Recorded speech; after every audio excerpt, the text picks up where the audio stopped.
Hello, beautiful people. Welcome to this week's episode of the Montpelier Happy Hour here on WVEW 107.7 LP Brattleboro, your community radio station. I'm your host and producer of the show, Olga Peters, and this is where we talk about how everything in Montpelier shakes out for the rest of us.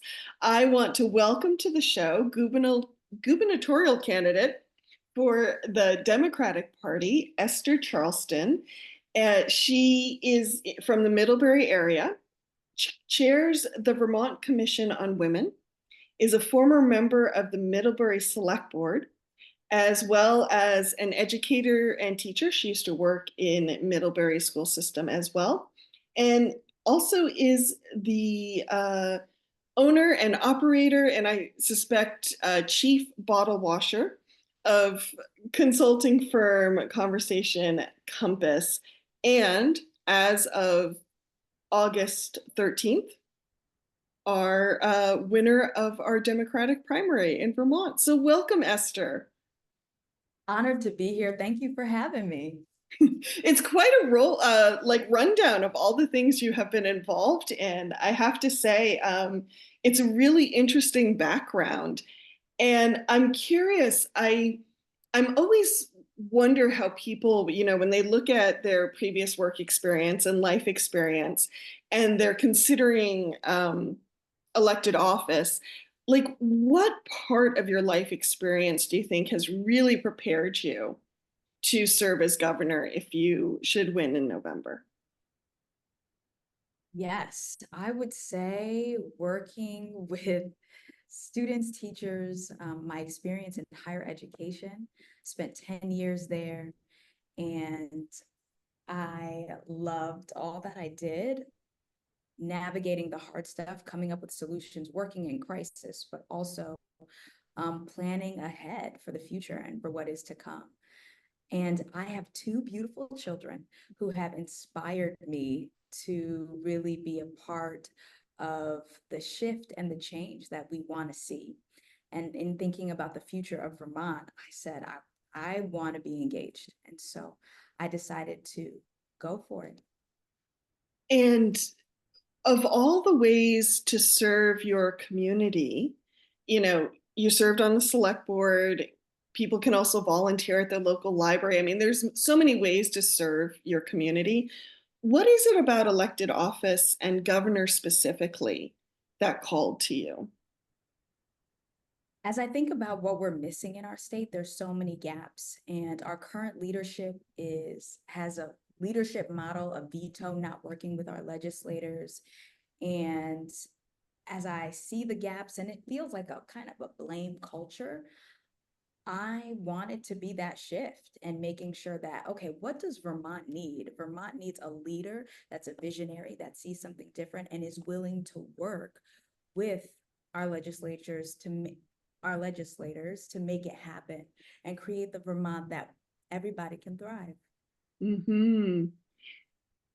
And you talk about gaps, and Emily, our regular contributor, who is one of three reps in Brattleboro, unfortunately couldn't make it today.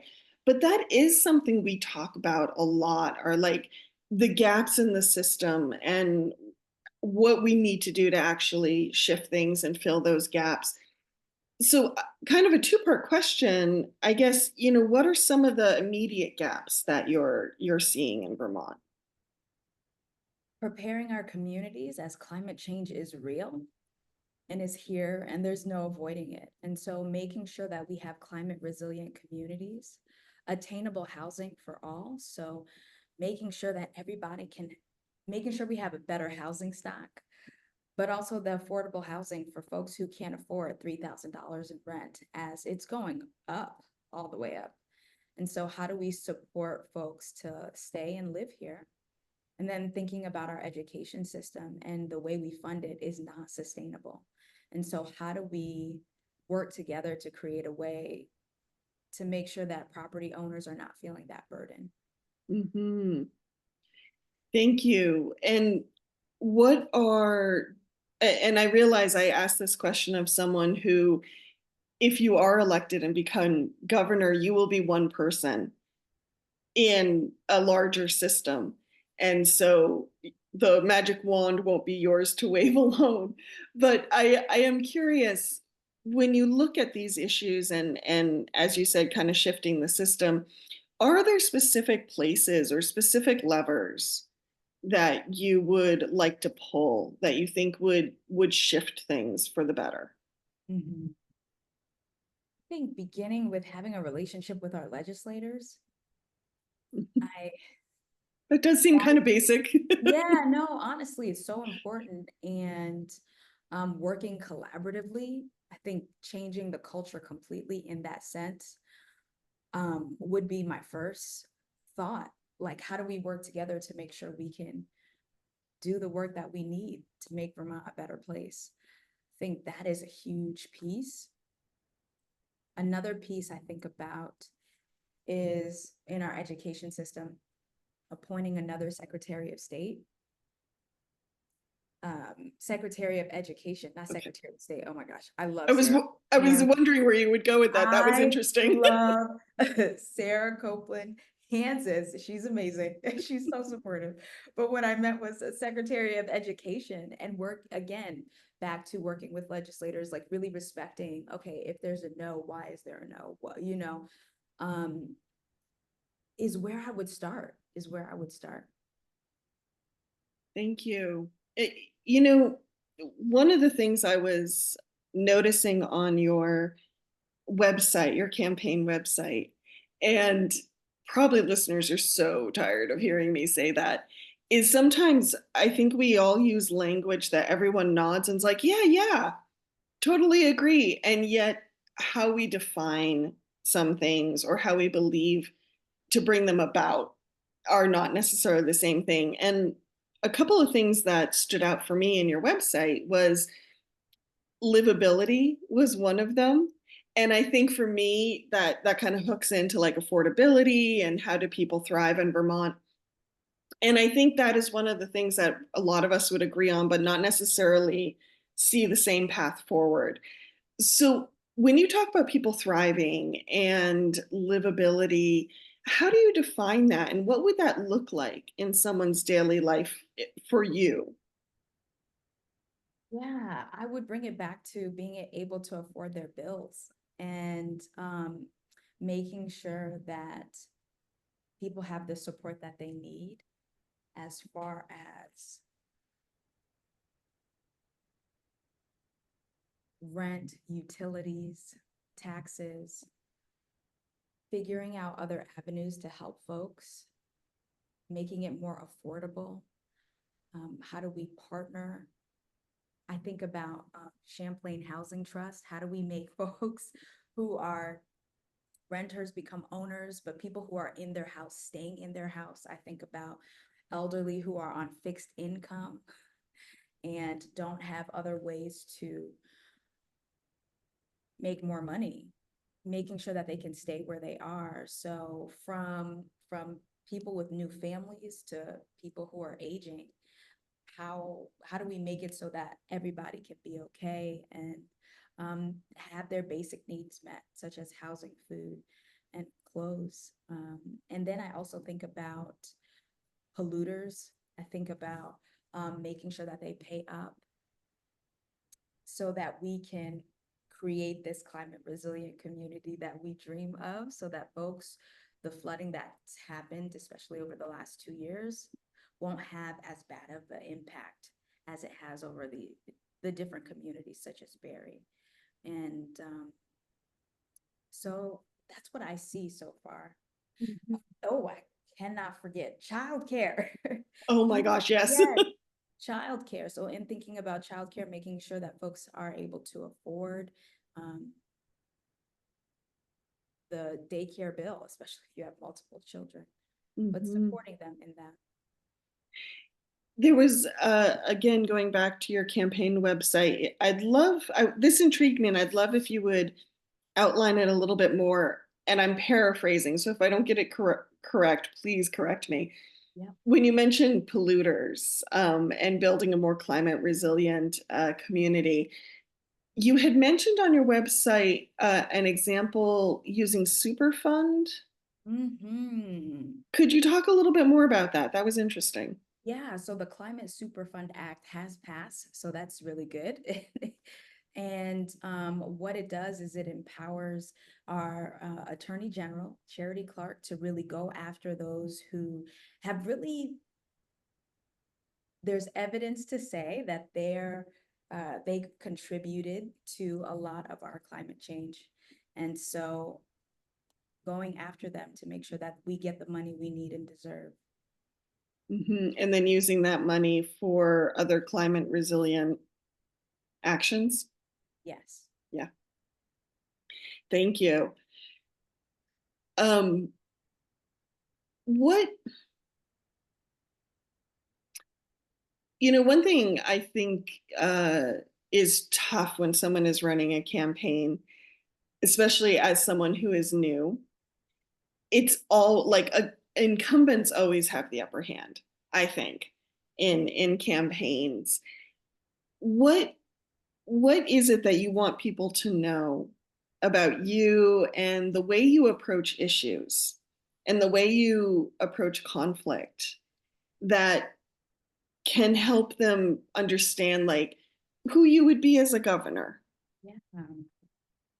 Well, in the work that I do, I facilitate currently hard conversations. So bringing people together to talk about the hard stuff and come to a happy medium is my style. Again, a collaborative leader. So bringing different folks to the table and making space to hear the hard things or things that we may not agree on to to move forward is my style and is the way I will choose to lead and the way I lead now. Hmm. And that's right. Your consulting firm, if I remember correctly, um, you work with individuals and organizations to develop strategic plans um, around to create more diverse cultures using diversity, equity, and inclusion principles, I believe. One of the things that I do, and Okay. I also help with facilitation. So facilitating board retreats, really helping organizations work through a hard time. Hmm. In your experience, when an organization or two people, whatever, I think whenever we're looking at change, all of us have that wall that we slam into. And I'm curious when you're working with a group and they've kind of hit their walls, I suspect there's more than one of them, metaphorically speaking. How do you help people move past that? Like what have you found helps people move especially when they're feeling uncomfortable? Learning to sit and be okay with the discomfort is one of the things I help them work through. And also learning to sit with it, being okay with it, and finding the common ground. I think that's what helps ground folks is to start from there. Okay, well, what do we both want? What is the outcome that we want? What are we looking to do? Even though we may have to compromise at how we go about it, but where do we start? Has been pretty successful. Hmm. And knowing when to bring other people in, right? Sometimes um, when people hit that wall, they may need another day. And so recognizing that time and moving forward. Oh, so true. So true. Um, yeah, I've been thinking a lot about change lately and how change in many ways is just a neutral force. Something was one way and now it's another way. And it doesn't necessarily say whether what is changing is helpful or positive, or like change kind of doesn't care about that, like the force of change. And so, yeah, how do we really craft our processes of change so that we can not just get a result by default, Mm, you know? no, I think I would agree with you and add that change is the one constant, is the one constant. And so figuring out ways to be intentional with the change as it comes, and creating spaces so that we can grow with the change that is comfortable and the change that's not comfortable, and embracing it all, but being flexible and being able to move forward. And what I also know is that the way our system is, it's very slow changing. Mhm. Mhm. It takes time. It takes years. As I listen to legislators who are like, listen, you present a bill, you could expect it to fail, the first time, second time, and you just keep coming back, keep coming back. And so making space for that as well. Like, it's a process, and just knowing that, okay, I'm moving the needle maybe a little bit, and trust that within time we'll see an arc. Mhm. That's one thing that really intrigued me. I was listening to a previous interview you had done as I was preparing for this show, and two things stood out for me. One, I think you had mentioned, and I'd love if we would dig into this later, um, Vermont needing a vision about where to go, and providing that vision. But the other thing that stood out to me was, this is something about education, especially education of little people, that I think must be so hard for educators, is that you're preparing this young person for a world that doesn't exist yet, right? And that idea of having a vision and yet not knowing Mhm. where society is going to go, like not knowing there's going to be a pandemic, Yeah. not knowing we're going to have more 100-year floods than we ever expected in one decade. um, Talk to me about that. Talk to me about that kind of tension between having a goalpost that you're aiming for and yet not knowing necessarily what society may need from year to year. Yeah, I think it's a delicate balance. It's a delicate balance. And I believe the way that can be achieved successfully is through coming together. Honestly, and allowing space for folks with different opinions and perspectives to come and try to create what we see for the future. As I think about, making the investment now so that later we can reap the benefits. When I think about our childcare, right? Investing in childcare now. If we do that now, it prepares children for kindergarten readiness. And we don't see, being okay with not seeing the results now, which is very different in our instant gratification mindset, where we have to see it now. If it doesn't make sense now, then it doesn't matter. And that's simply not true. That's simply not true. So is there an answer of how do you balance? Okay, we're preparing children for a world that we have no idea about, or how do we have a vision or a goal for a world we have no idea? We don't know what tomorrow brings, but what we can focus on are the things that are happening right now and being ready for what is to come. And how do we do that? We do that by working together, by making space for that. Mhm. Thank you. What is your vision of Vermont, right?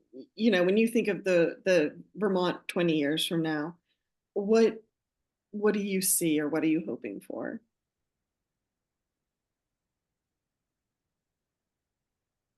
I'm really hoping for a Vermont where those who are living paycheck to paycheck can still live and thrive here, and do well and provide for their family. And those who money is not a thing can also thrive here and do well. And where our schools do not have to worry about repairs, that we're thinking about the future. Like, we know we have a school we're going to need to repair, where our schools don't have that heavy burden, where people are able to pay their taxes or ask for assistance if need be, where teachers are feeling supported, where we won't have to recruit people to come and live in Vermont. People will come and know that young people will be able to, if they so choose, live, stay here, and be able to afford it.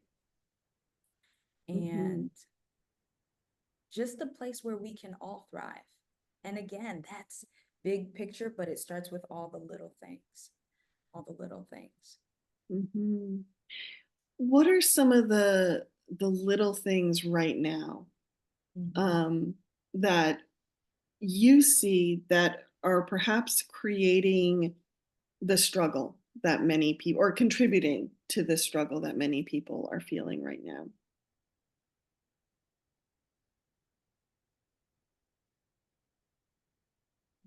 First thing that comes to mind, especially right now, is healthcare costs. Mhm. Uh, it's just not sustainable, and it's hitting everybody, from business owners to families, individuals, and I think about small businesses trying to figure out, okay, how do we pay for this? Mhm. Um, the other things I think about is like when I think about education and what we pay for when we pay our taxes, and asking the question, okay, what are we paying for? I understand that we're also paying for some private schools, and some may be outside of the country. So uh, is that fair? Is that okay when our current public schools are struggling to pass their budgets and getting what they need, and teachers and administrators are scrambling? And just to name a few. Mhm. I think what resonates for me is, as you're saying that, is especially with like school system.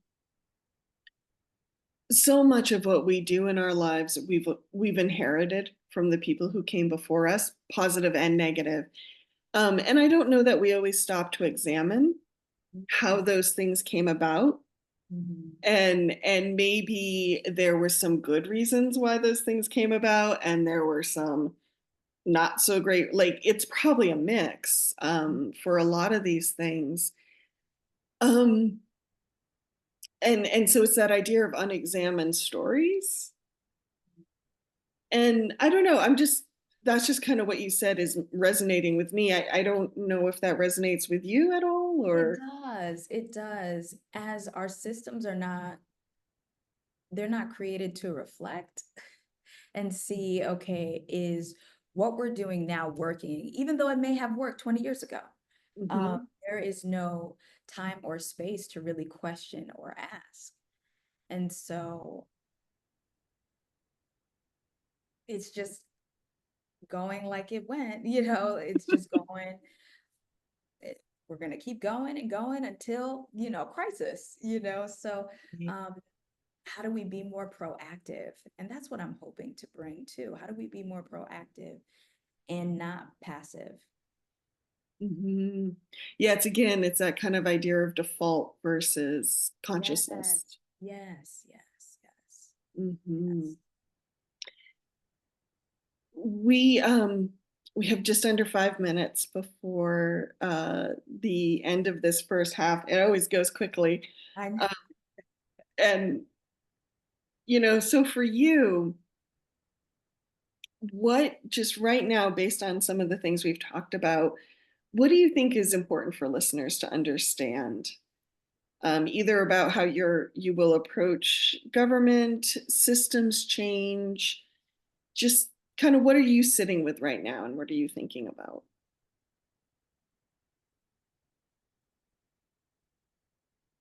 My deep understanding that it takes a village. No one person can do it on their own, and how critical it is that we work together and find a way, and not allow the blame game to be an excuse for us not moving forward. Mm-hmm. You mentioned the blame game a couple times. I'm wondering if you have any examples of just to make it a little more tactile for people to, Yes. because I think so often, and I'll just give this as context so you know where I'm coming from. Again, going back to that idea of unexamined stories, I think sometimes they're also unexamined because they're the water we swim in. And so we have no reason to like not see them, right? Um, so yeah, I'd love if you could kind of dig into like maybe what's holding us back or the blame game as you mentioned. When I think about the blame game, learning that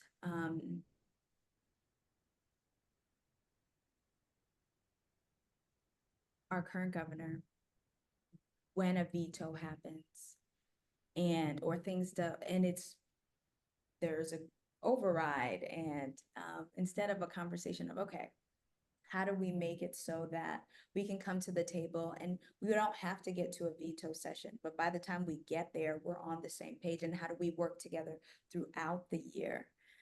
And is what I mean by that. Mm-hmm. And so my administration, we would be committed to working throughout the year, and when legislators are off, making sure that they come with a plan ready for them so that they have something to work off of. Mm-hmm. Thank you, Esther. I appreciate you saying that. And if folks, if you're kind of sitting there going, huh, I don't know where they're talking about, um, I'll try to find it. If I don't, we do have many conversations, Emily, John Walters, and I specifically have had about how the governor has used vetoes, um, rather than it appears to us, Mm-hmm. rather than coming to the table earlier in the session Mm-hmm. to work with the legislature, and then you're just kind of stuck with this veto at the end of the session instead. I'll try to find those episodes, but if not, it is something that we have talked about on this show quite a bit. So thank you for sharing that, Esther. Any last thoughts before we hear from some underwriters? This is great. Thank you so much again for having me. Oh, you're so welcome. I'm really enjoying the conversation. So thank you for being here. So, hey, folks, stay tuned. Esther and I are going to take a break. We're going to hear from some underwriters on WVEW 107.7 LP Brattleboro, your community radio station, and we will be right back. Welcome back to the second half of the Montpelier Happy Hour here on WVEW 107.7 LP Brattleboro, your community radio station. If you're just joining us, I am the host and producer of the show, Olga Peters, and I'm speaking with Esther Charlestin, who is the Democratic candidate for governor, and she'll be running in the election come November. And of course, we need to quickly thank Brattleboro Community Television for taking the video version of this show and sharing it with stations around Vermont.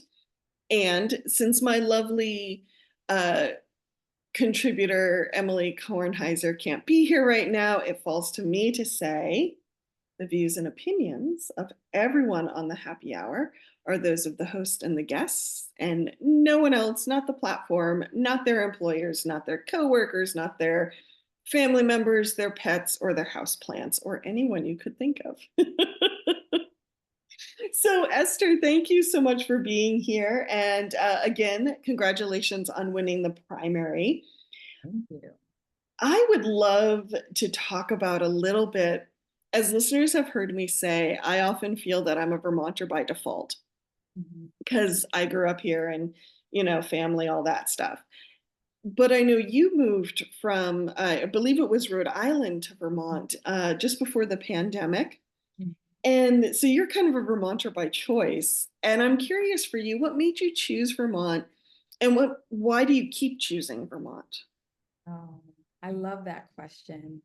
I remember I had a job interview with Middlebury College, and I remember coming in for the interview and visiting and just seeing outside, standing outside, and thinking, wow, this is a beautiful community. And this is a place where I envision, where I can raise my children, and children can be children longer, is how I saw it Mm, in that short visit. And I said, yeah, this is home. And so my children and I moved here, and I got involved very quickly in my community and wanted to be plugged in because it was a dream to pick and choose a home for myself and my family. And so Vermont was that for me. I love the mountains, I have to say, and I love the open fields. I love that we don't have billboards. I just love that kids can play in the mud, and we're not worried about that. That's normal. My kids come home, especially during the, mud season, mud everywhere. I embrace that and love that. And the peace of mind, the sunsets, nature is my healing place, honestly. So being out in nature, and Vermont provides that, and it does. Thank you. I always think it's interesting to, when I have left Vermont and I have lived in other communities, finding your place in a new community can be interesting, Mhm. to say the least. And I'm Absolutely.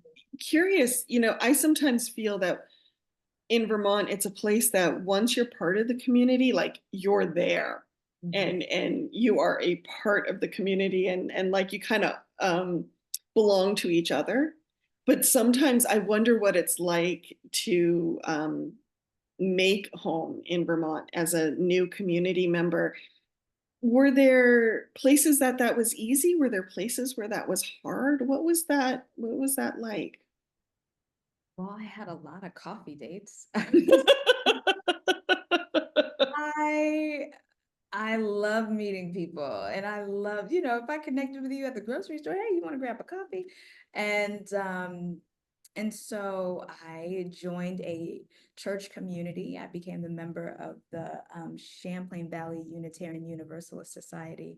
And so that was a great way to really meet people in my community and learn about more and go to activities and go to coffee shops, do work there. And so once you're in, you're in.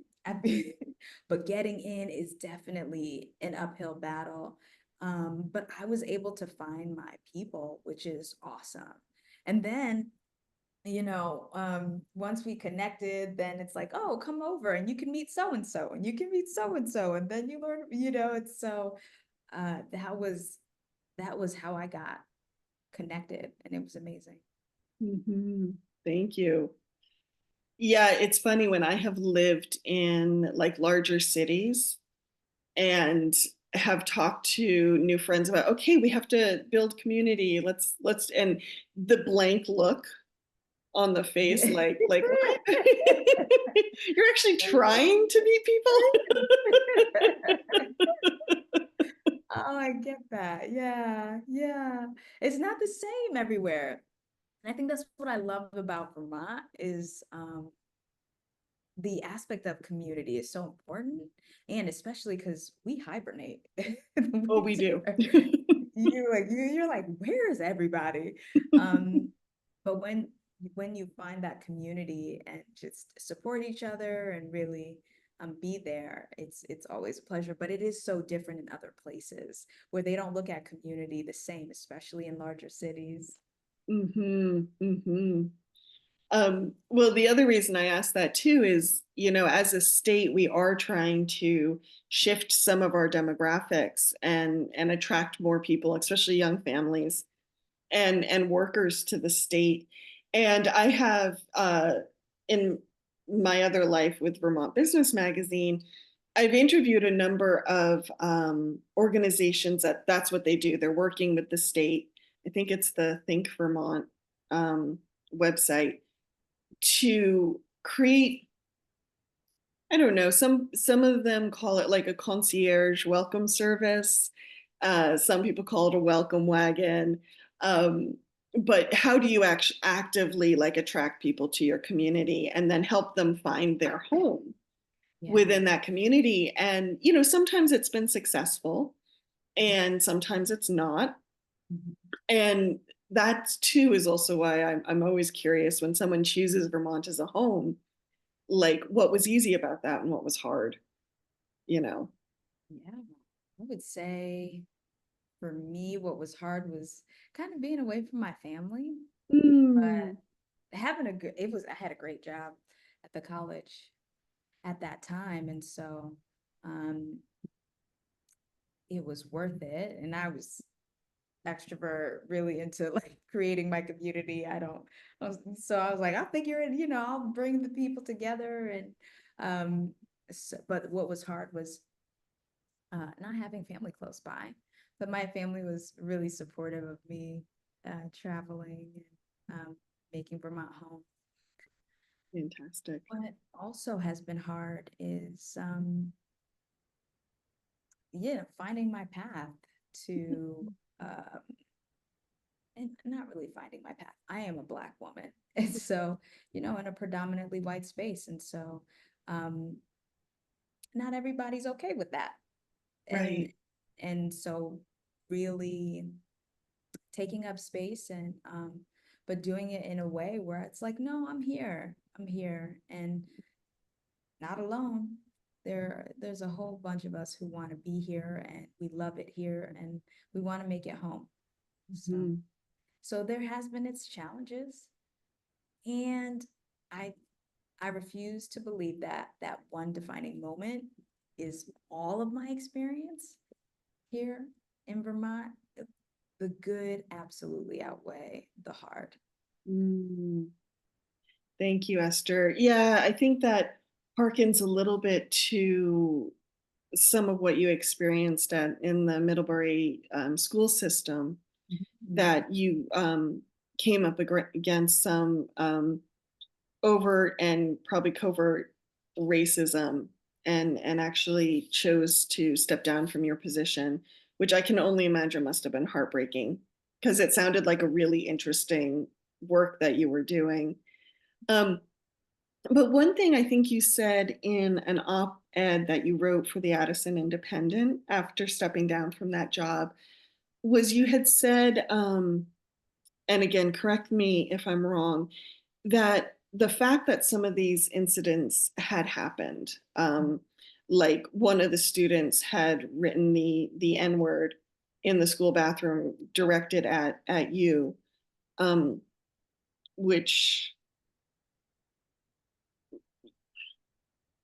I mean, I'm so sorry.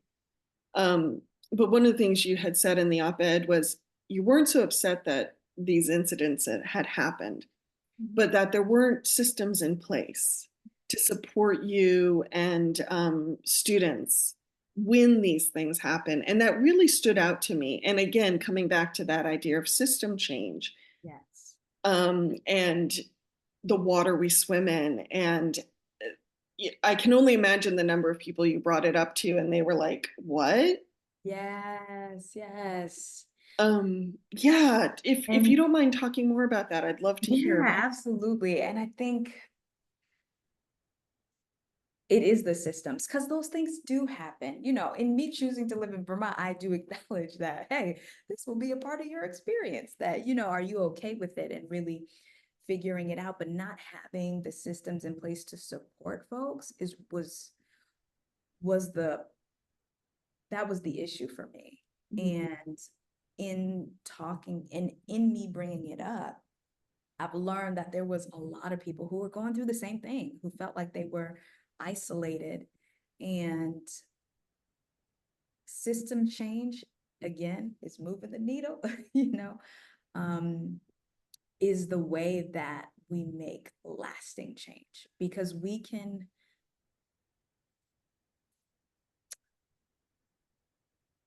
the person can be great and the person can move on who Mhm. brings that energy. But when we make sure that it is system change, it lasts longer and it will stay in a way that it doesn't matter who's there, the system will check them. And that's the hope. That's the hope. Thank you for sharing that. It reminds me of a conversation I was actually having this morning with the folks behind Jenna's Promise up in Johnson.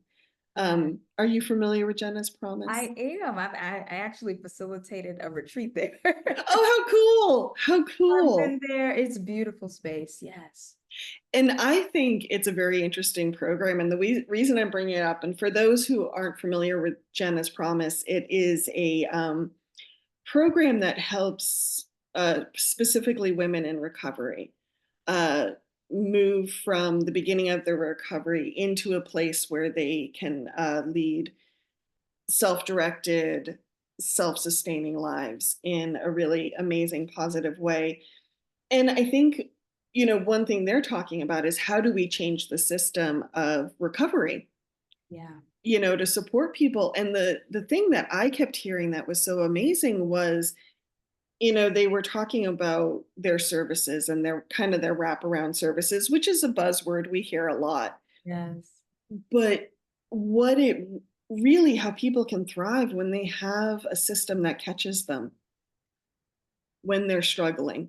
Oh, absolutely. And when that happens, we have to do less work um, if they fall through the cracks. It's Mm. easier to catch them while they're falling than allow folks to like crash and not know what to do or where to go next.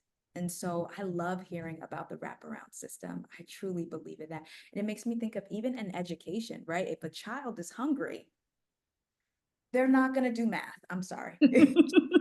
Yep. It's just not going to happen. If their tooth is hurting from a cavity, they're not going to read and do the assignment. So how do we support folks to make sure that they get the supports they need? And then they're able to show up better. And yeah, that to me is the work. Mm. One thing I have noticed about systems is, and when a system is positive and strong, we don't necessarily have to ask this question. But I think quite often when we create a system, we as human beings, we assume it works. And so, Yes. one, we don't examine it. And two, if someone struggles in that system, we assume it's their fault Yes. and not that the system may be letting them down. As you think about what you experienced when you weren't supported Mhm. in the school system, but also going back to that, how are we creating the Vermont of 20 years from now? Are there questions we should be asking ourselves of our organizations, of ourselves, of the systems we have in place that maybe we don't? Um, I think the question that comes to mind for me is this working?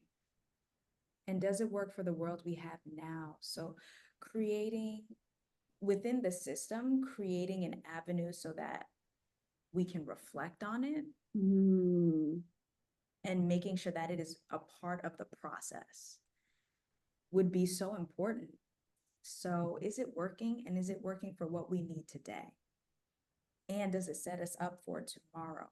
Again, that's a tricky question as we don't know what tomorrow brings. But to not ask that question would be a mistake. mhm. Yes. I also think sometimes when it comes to systems change, we put too much pressure on either one part of the system or one person to make the change and forget that it's a whole system. It's a spider web. It's not this one straight line, in my opinion. I agree. I agree so strongly. I I currently facilitate at a specific school system that they've created. I'm trying to say this without giving too much away, but the importance of, so what you said that resonated with me was making sure that in the systems change, that it's not reliant on one person. And Mhm. so if the person's not there, it all falls apart. And so making sure that, I love the analogy you used of a spider web, of making sure that there's a balance there and that we're able to hold. So when the fly comes, we don't all go down. We're still able to bounce back up and come up. So how do we do that? And how can we be intentional about that? Would be important to make a part of the system where we question it on a regular basis. And Mhm. so I believe that would be helpful in us. It gives us a chance to reflect. Is this working? Does this set us up for tomorrow? And is it helpful right now? Mhm. You know, I think those questions become even more profound when we bring it back to the fact that you're running for governor, Mhm. and that if elected, you will be the main CEO, as Emily likes to say, of a pretty big, pretty old, long running system, which is our state government. And of course, it won't all be on the governor's shoulders, but you know, thinking of the legislature now, and you've got the administrative, the judicial, the legislative branches. How do you think that system can reflect on itself a little bit better? Wow, because that's a great question.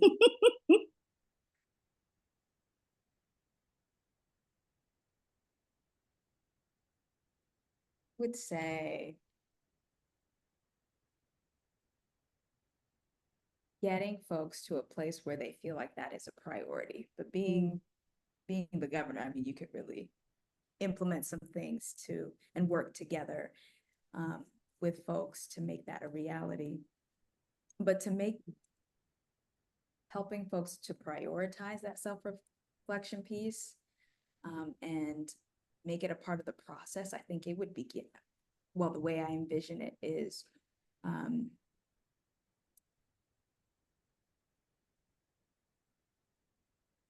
really asking a series of questions when we're going into a process or before a process and at the end of a process to reflect on how did it go? Did it work? Did it not work? And if it didn't work, why didn't it work? And even having that conversation as a team, as committees, and then for the governor, having advisors and an administration that really reflects the diversity within Vermont, because I mean, we have, you have people from different backgrounds um, and and who will help create that system. But it would honestly buy-in. Yes. Like buy-in would be the biggest hurdle of people believing that we should reflect. Um, yeah, it would take some intention. Definitely. Well, yes, and to be sympathetic to people who are working with big challenges, whether it's the legislature or a school system or someone just trying to balance their family budget, Yes. reflection it can be hard because one, it's like, oh God, one more thing I have to do. And then it may also tell you things you don't want to Mhm. know. So yeah, I think when you say buy-in's important, that's no small thing. And prioritizing um, that refinement and that reflection is no small thing either. Yeah, Yeah. because Um, oh, sorry. Go ahead. as I can imagine, when you say that to folks, they're like, we have too much to do. There's We have this a fire and that fire. and we got to be putting stuff out. I don't know what you're talking about, reflection. So yes, yeah, buying would be important and making it a priority. Mhm. Well, thank you, Esther. Um, we're kind of coming up near the end. Two other questions for you. And the first one is I've been thinking about elections in general recently and how often we focus on, especially in the media, who wins, who loses, sort of Mhm. thing. And but but they're also a place where democracy can reflect, you know, on people's policies, on beliefs, on what we're hoping for the future. So for you, regardless of whether you win or lose in November, what do you see? What would be successful to you? You know, if to run a successful campaign, what does that look like for you? I I already have. I, s- I'm Well done. experiencing success. Yeah, in that I am a grassroots organization. I am not, um, not organization, campaign. And being voted in as the Democratic nominee, 24,000 people voted for me, intentionally circled my name so I can be here um, with a low, you know, voter turnout. And when I think of those things and making history as the first person of color in Vermont to be able to do that, um, creating a path. And so I see that we're moving the needle. We're moving the needle. And so I view that as successful. Me having the debates with our current governor and doing that well, I see that as successful. Me listening to stories and traveling the state and really giving an opportunity for me to hear and just listen to folks and really hear where they're coming from and get folks a chance to get to know me. And I view as successful. So I really, so for me, I mean, Vermont is making waves, whether realizing it or not. So I view it as successful already. And so whatever the outcome may be, Wonderful. I'm grateful. And Thank to be in the year of Kamala Harris, the year we would have never imagined, where we are right now. We didn't see this coming, No. no one saw it coming and the way it happened. So I leave room for all things, but we're yes, we have a long way to go and we're slowly moving forward. And so to build on that momentum for us to keep going is success to me. Thank you, Esther. Thank you so much. Yeah, I don't know about you, but I stayed up too late Oh, I last night. love it. That's great. That's great. I saw all the speeches. Oh, that's wonderful. um, we are just about out of time. What would you like to leave listeners with? What do you want them to know about you or whatever you're sitting with right now? Yeah. I would love folks to know that I am a wife, a mother, a small business owner, and I am committed to a better Vermont. And so, whatever we need to do to get there, we will. And I believe in our legislature, our legislators who are working hard, and I believe working with them is the way forward and not against them. And so, moving forward together is how I see us growing beautifully. Thank you, Esther. And if people want to reach out to you, learn more about you, how can they do that? Yes, please visit my website at estherforvt.com. I'm on Facebook, social, Instagram, and feel free to email info@esthercharlestin.com. Thank you very much. Well, Esther Charlestin, candidate for governor in Vermont. Thank you for spending some time with us here on the happy hour. And good luck in the campaign. Thank you. Thank you. Um, well, folks, this is all the time we have today on the happy hour. Again, thank you, Esther, for being here. Thank you, all of you, for tuning in. And as always, the Montpelier Happy Hour is on WVEW 107.7 LP Brattleboro, your community radio station every Friday at 2, and rebroadcasted on Wednesday morning. You can also find us wherever you subscribe to your podcasts and on BCTV. So take care, everyone, and have a good weekend.